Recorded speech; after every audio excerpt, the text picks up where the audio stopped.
You know, there's something almost tragic about narcissism. It's like a masquerade ball where everyone wears masks.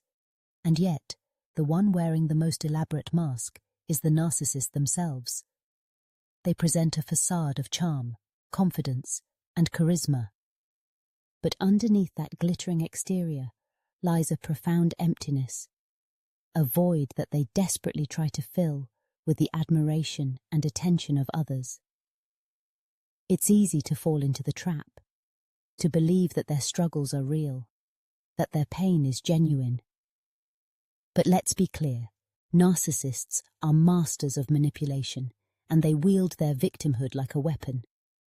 When you're involved with a narcissist, you find that you're always walking on eggshells. Their unhappiness becomes your burden. You're constantly blamed for their mood swings, their outbursts, their dissatisfaction with life. They'll portray themselves as the victim, as if the world is conspiring against them, and somehow you're complicit in that conspiracy. It's exhausting, isn't it? You love them, you care for them, and yet you find yourself caught in a web of guilt and obligation, feeling responsible for their emotional well-being. But here's the truth. It's not your fault. You didn't create their pain. You can't fix their brokenness. They'll tell you stories that tug at your heartstrings, weaving elaborate narratives filled with woe and despair. You might find yourself crying for them, feeling sorry for them, wanting to rescue them from their own turmoil. But don't be fooled. These stories are often fabrications designed to elicit sympathy and keep you tethered to their chaotic world. They'll forget these tales as quickly as they tell them, moving on to the next narrative that serves their purpose. If you take a step back and observe, you'll start to notice the inconsistencies.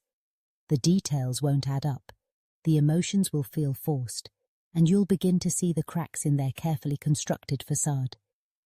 It's as if they're playing a role, and you're the audience, expected to applaud, to empathize, to validate their existence. But remember, this is a performance, not reality.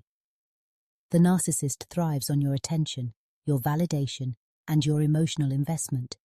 They rely on your empathy to fill the void within them. So, what do? You have to protect yourself. You have to recognize that this is not a healthy relationship. It's not your job to heal someone who refuses to acknowledge their own wounds. It's time to draw the line, to reclaim your power, and to prioritize your own well-being. Leaving a narcissist is not just an act of self-preservation. It's a declaration of your worth. You deserve to be in a relationship where you're not just a prop in someone else's tragic play, but a partner in a genuine, reciprocal connection. Don't wait for a moment of clarity that may never come. Don't hold on to the hope that they will change, that they will see the light and realize the damage they've inflicted. It's time to act. It's time to step away from the chaos and the manipulation. It's time to choose yourself. The road may be difficult, but the liberation that comes from breaking free is worth every ounce of struggle. So, take a deep breath and make that decision. You are not responsible for their happiness. You are not obligated to remain in a relationship that drains your spirit. The time is now. Leave the narcissist behind and step into a future where you can be whole, where you can be free. Don't look back. Your life is waiting for you, and it's time to embrace it.